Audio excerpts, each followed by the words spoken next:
Right, quick update. This is the new R1250 HP GS Adventure. What a fantastic bike.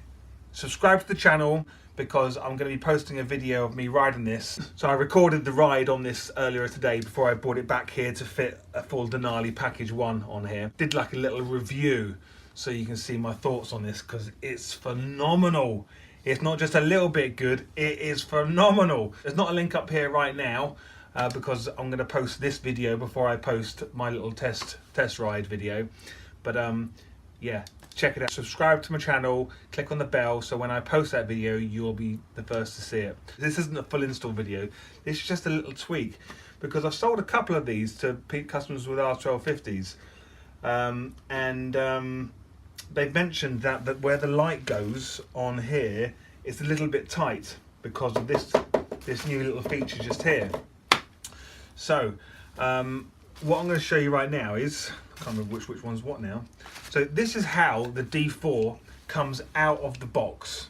This is what you'll get. Now if you just fit it like this, where the hole is for the standard R1200GS bracket, this gets in the way.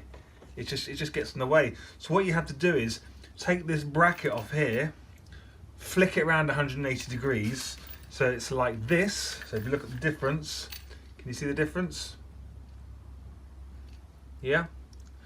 So you flick it around and that gives you a little bit more room to play with. However, it's still touching, and not only that, if you look at the line of the bike, if you use the mount that's there, it's breaking the line of the bike, which I personally don't like. So if you look at my GS, so mine doesn't break the line of the bike because the crash bars come out wider than on the newer R1250. So what we're going to do here, so there's a hole just there, so I'm going to cut this end off so it's nice and neat, and I'm going to file it all off so it's nice and smooth edges, and then I'm going to put another hole just here. So when I actually put the put this up to here, rather than it sitting there, it's going to sit there, just inside, making sure that the forks on the bike don't interfere with the light as well.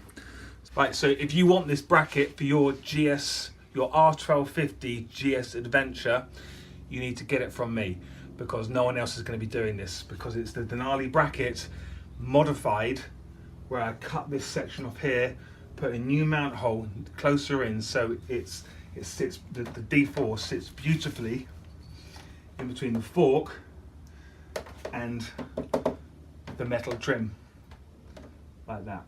Okay, and the next bit of video you see is with the D4s fitted to the new bracket.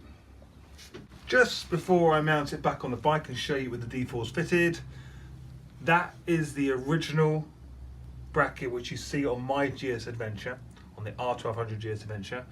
And what I've done is I've taken it here, and it's the same mount, but as you can see I've altered it. I've chopped the wings off. Excuse me. I've chopped the wings off so it's not going to stick out on the new R1250, and I've mounted new holes here on here, and I've painted it. So if you want this bracket, obviously wait until you see it on the bike in the next clip. If you want this bracket, only available from me at a bike thing, I'll put a link down below where you can buy us off the website, and also put it along with a combination pack if you want to buy it as part of a set for your R1250 GS Adventure. Alright, let's put it on the bike and hang some Denali D4s off it. There we have it. This is the Denali D4s on a newly modified mount for the R1250 GS Adventure. As you see, it brings it slightly closer together rather than the wider apart, but it keeps it all nicely inside the lines of the bike. So you've got full range of motion here, literally just inside, and here as well. Okay, so once again, if you like this, you can only get this from me at a bike thing. Links down below where to get it. I'll put it in a combi pack as well for you, so you can buy the combination 1 pack, especially for the GS Adventure 1250. Thanks for watching. I hope this has been very helpful to you. Oh, and please, if you haven't already, subscribe to the channel. This really helps me out. And please smash that like button as well, because it always helps if I've got some thumbs up just to let me know I'm doing a good job here. And if you've got any comments whatsoever on anything, please leave a comment below. I'd really appreciate that. Thanks for watching.